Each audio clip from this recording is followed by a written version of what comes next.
Hello and welcome to the Update program. I'm Michael David and my guest today via telephone is plant-based dietitian Julianna Hever. Julianna, thanks for being on the Update program today. Thank you for having me.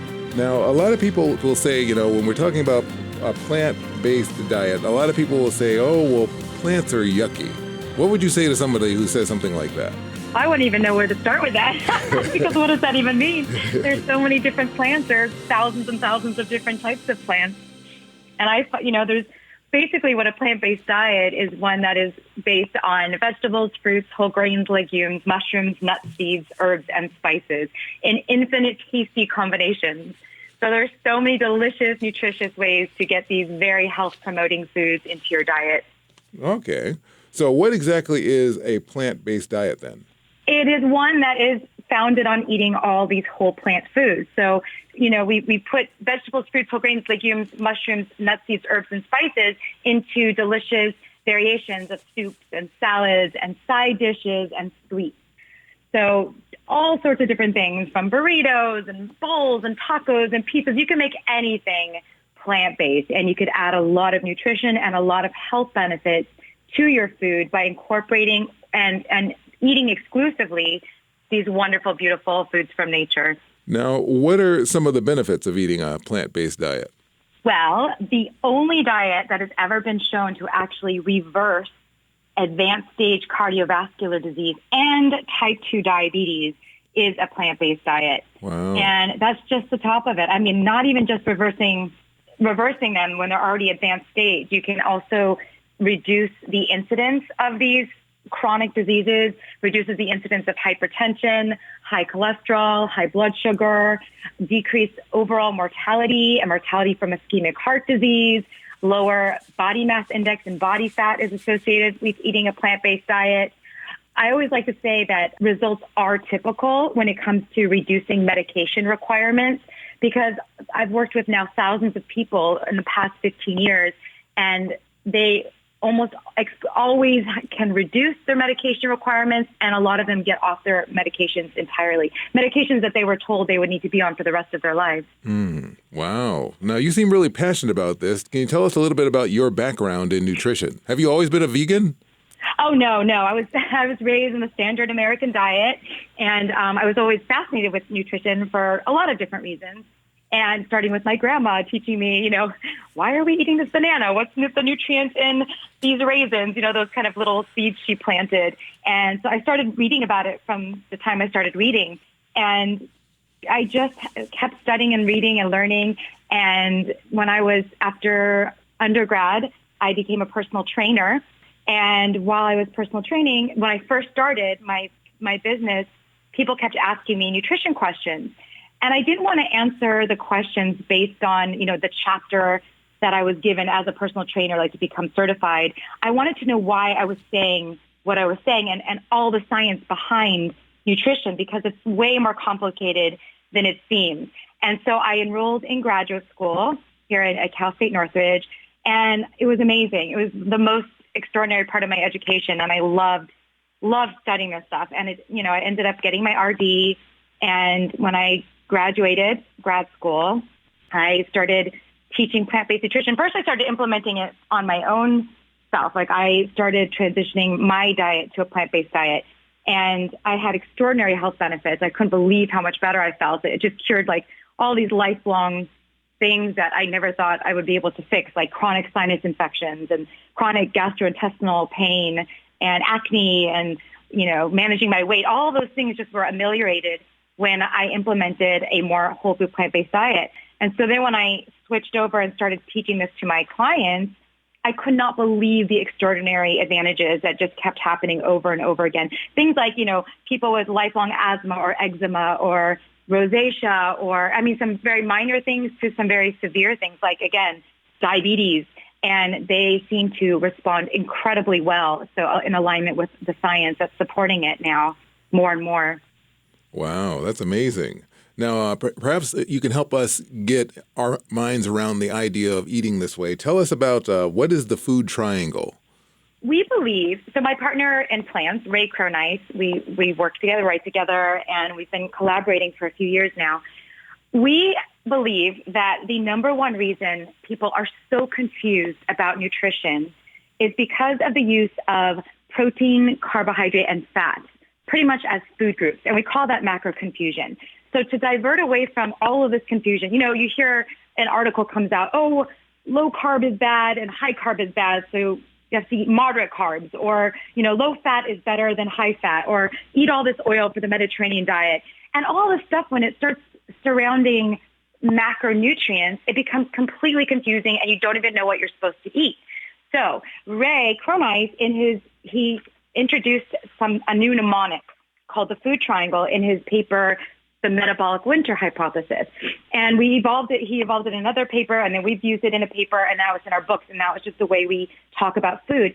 And what it is a very simplified way to organize food while eliminating all of the shortcomings that comes along with using protein, carbs, and fat as labels. So it uses like an energy density kind of framework. So I highly recommend you kind of look out, if you just even Google it, but it's on our papers and everything, just to see what it looks like. At the top of the triangle are leafy greens, cruciferous vegetables, stems, bulbs like onions and garlic, and mushrooms. And these are foods that are the lowest in energy density, meaning they're very low in calorie, but they're very high in nutrition and phytonutrients and fiber. So we want people to, base their diet around these, to eat this every single day. You could eat them in unlimited quantities, basically. And then if you look down the left side of the triangle and increasing energy density, at the bottom left corner, you'll see animal source calorie density, like where you get the most animal foods like meats and eggs and dairy and poultry and fish. That's where you get a lot of energy from the animal side. And then if you look at the right side on the bottom, there's fruits and whole grains or cereals, legumes, starchy vegetables, and nuts and seeds. So that's where you would get more of the energy and the calories from the plant sources. So it helps to look at this. And this triangle explains why all these different things seem to work or not work in the literature. That's why you'll hear, oh, a paleo diet helped me lose weight. Well, of course it did, because you're eating on the left side of the triangle and you're eliminating high energy dense foods from the right side of the triangle. So it's just a great way to think about how we eat in terms of actual food groups and in terms of energy density. And it's important for us to know all this, but I suppose there could be some confusion on this. And could you tell us what is macro confusion? I would advise people to kind of look at the visual of the triangle because it'll kind of make more sense. And we do explain how to use it. If you go to our website, healthspansolution.com, you'll see, explanations of all of this stuff in detail. So macro confusion is what we both kind of termed the confusion that comes along with not knowing what to eat. People hear, how many times have you heard, eat more protein, or I'm minimizing carbs, or I eat too many carbs. I mean, have you heard that? Yes, I have. Yeah. And then you kind of go, okay, well, what does that even mean, right? What is a carb? What is a protein? Mm-hmm. And it's meaningless. They're terms of biochemistry that were used to organize food like 150 years ago. And now we've gotten to the point where people are so confused by using those as food groups. So, even researchers get confused about this, and it's the source of all of the misinformation that we hear going around. And basically, we just want to keep it simple. We just want you to eat vegetables, fruits, whole grains, legumes, mushrooms, nuts, seeds, herbs, and spices in tasty combinations, because you know what those are, right? Those aren't nebulous and confusing like protein, carbs, and fat are. Right. Absolutely. Now, you're telling us to eat these, I guess, because of the nutrients in them. So can you tell us about the nutrients you call notable nutrients on a plant-based diet?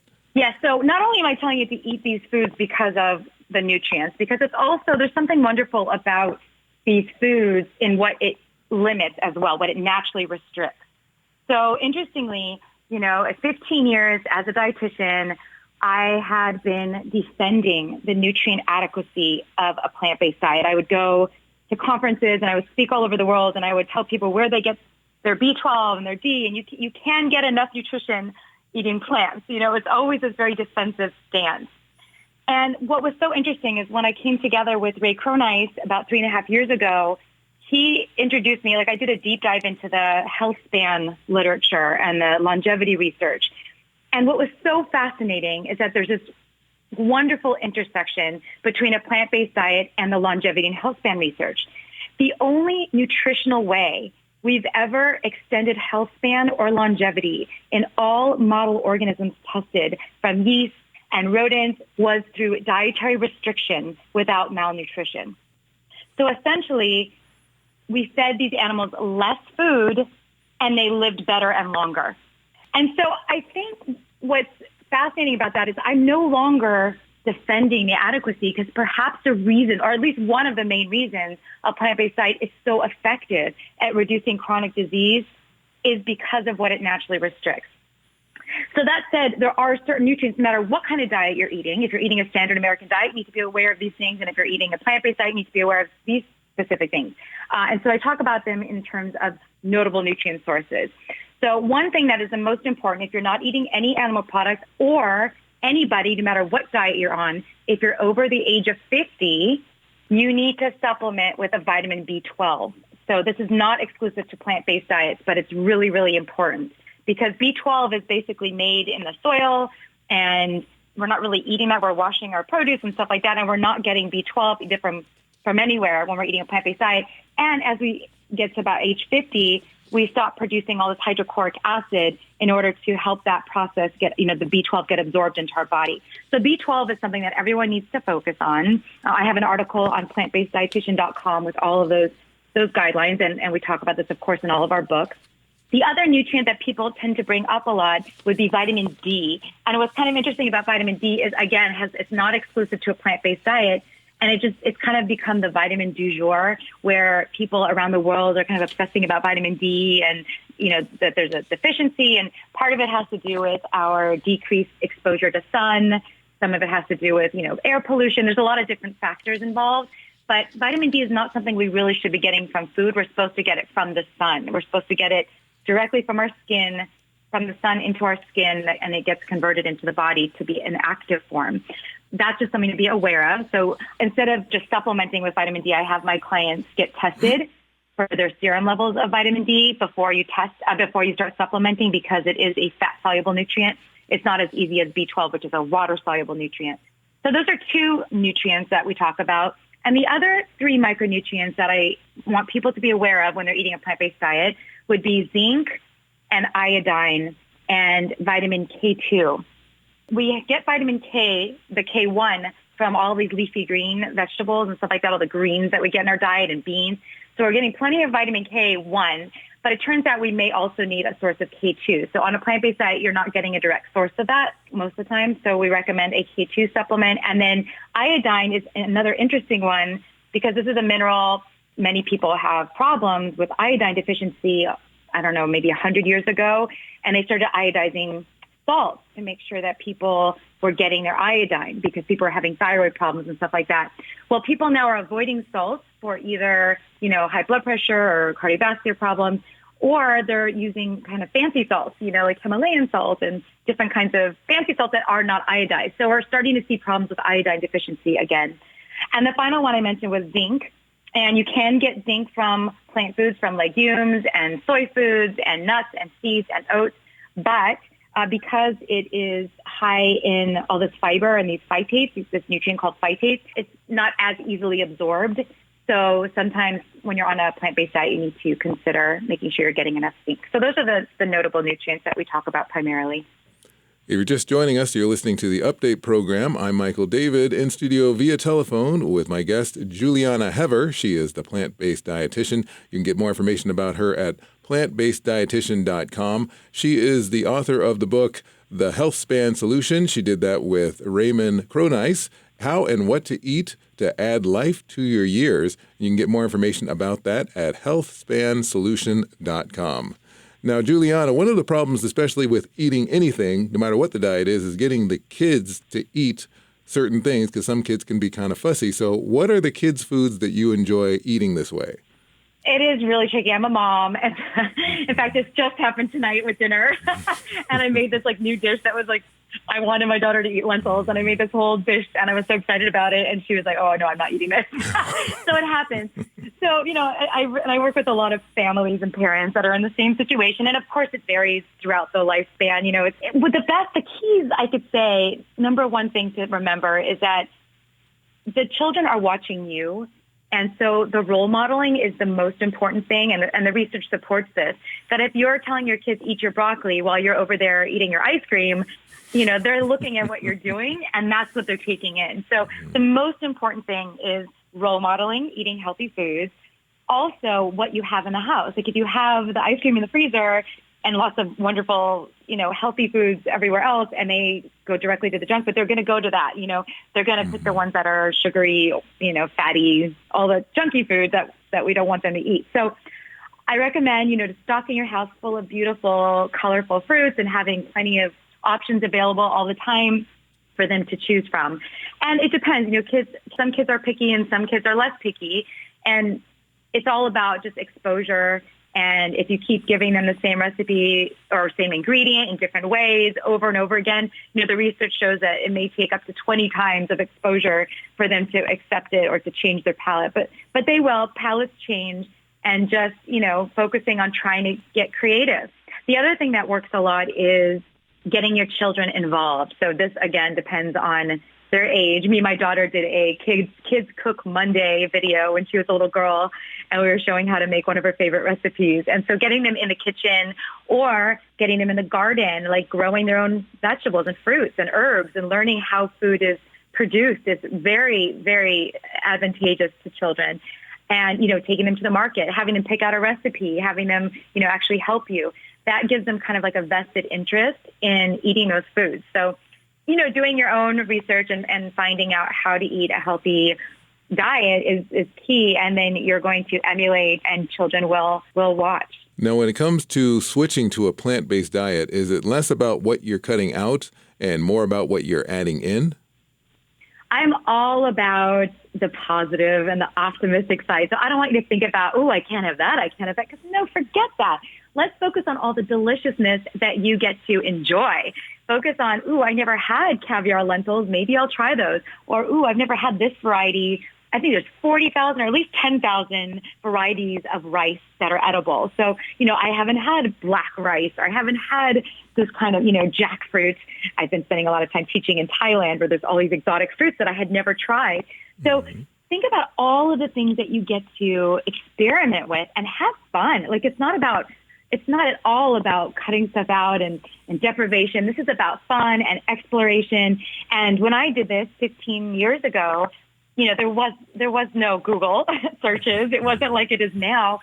And there weren't, plant-based wasn't even really a thing back then. And so now there are actually thousands and thousands of recipes at your fingertips on Google and in the bookstores. There are so many books right now. So find a recipe that you're familiar with. If you love burritos, find a burrito that is a bean burrito. If you love pizza, find a pizza that is, you make with plants and vegetables and in a healthier way. Just foods that you're comfortable with and focus on those. Like everyone's eaten plant-based foods. Everyone's had pasta primavera or a vegetable sushi maybe, or a veggie stir fry or a vegetable soup, or bananas or oatmeal. Those are all plant-based foods. So it's all about like finding what's comfortable that you're already used to and just having fun, trying new things. What's so interesting is that we all are creatures of habit, and most people eat the same breakfast every day. Most people, rotate maybe 1 or 2 or 3 different lunches, maybe 5 if they're really creative, and exciting. They'll have 5 different types of dinners every week. But that adds up to 8 or 10 recipes total that we rotate through over and over again. That's all you need is find your 8 or 10 recipes that you love and just work with it. Start with those. Okay, good to know. Good to know. Now, there is the raw food diet, though. How do you feel about that?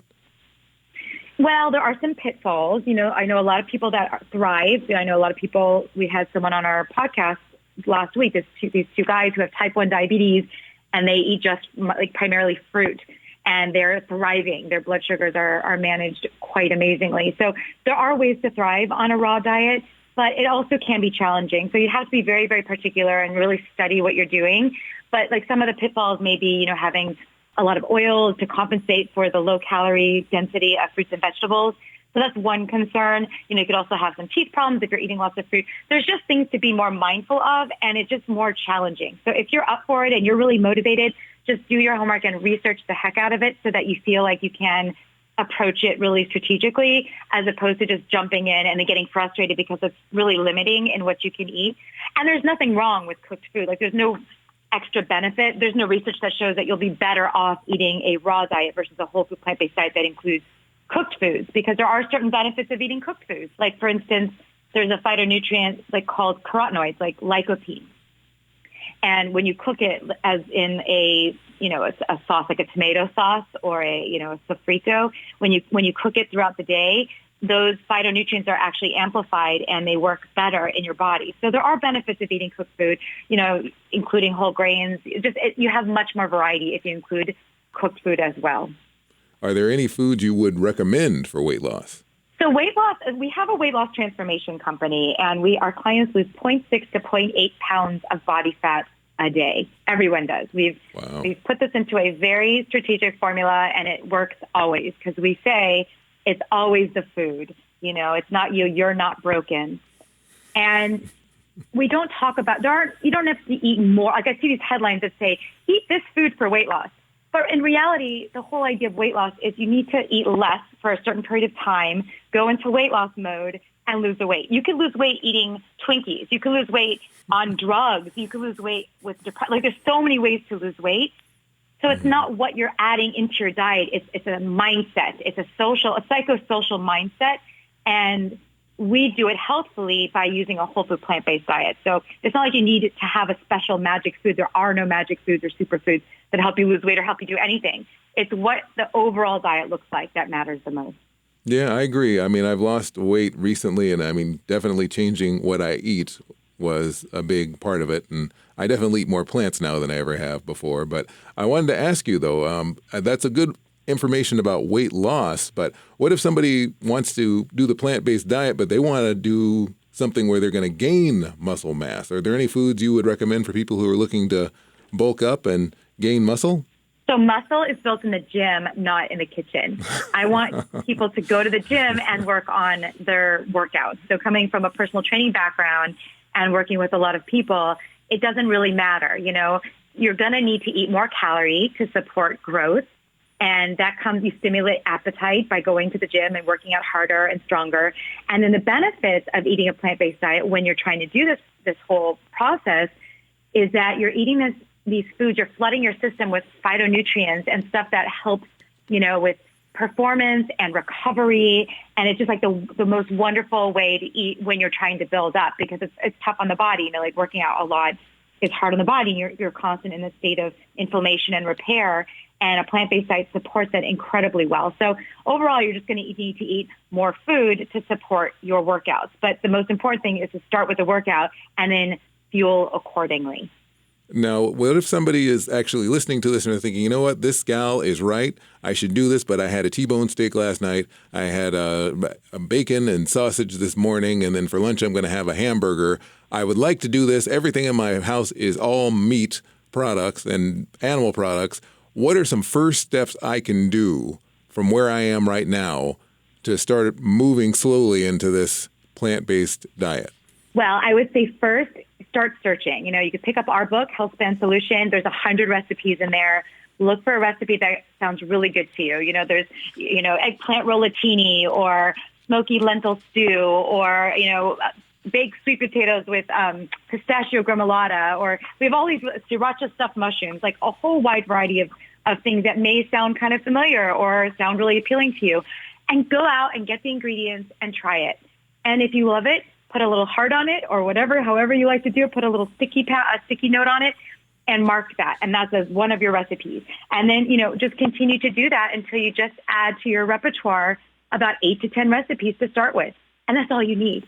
But, just start rotating in and just start thinking about the positive. What are you going to add in and what sounds good? And there's a learning curve. It's about, I always say it's like learning a new language where, first you learn a few new words, like a few new ingredients, and then you tie them together into a sentence or a paragraph, like a recipe. And then all of a sudden with practice and trying new things and exploring, and it's going to be uncomfortable for a little while, of course, because any change is uncomfortable. But after some practice, you will become fluent, and it will become, you won't have to think about it. You'll just eat this way, and it's just the way it is. And now is the best time ever to eat this way because it is everywhere. People know what you're talking about. People used to look at me like I had two heads when I would say it was plant-based, but now you could go anywhere and find a delicious meal. You could always, if you go out, you could order just side dishes. There's always something delicious you could eat, but just find your foods, find your recipes that you love, and just it's a journey. And look, and then research. Read our books. We have books, and we have blog posts, and we have a podcast, Science and Saucery, where we explore all of these deep-seated psychosocial issues around food, and dive in and try it and see how it goes, and keep going. All right. Well, if people want to get more information about you, where can they go to get that, Julianna? Yeah, two places. You can go to, I would send you to healthspansolution.com and PlantBasedDietitian.com as well. All right. Healthspansolution.com and PlantBasedDietitian.com. All right. Well, Julianna, thank you very much for being on the Update program today. Thank you so much for having me. You've been listening to the Update program. The views and opinions expressed on Updates do not necessarily reflect those of the ownership, management, staff, or sponsors of this station. We welcome your thoughts. Send them to Update Program 3000 West MacArthur Boulevard, Suite 500, Santa Ana, California, 92704. Thanks for listening, and God bless.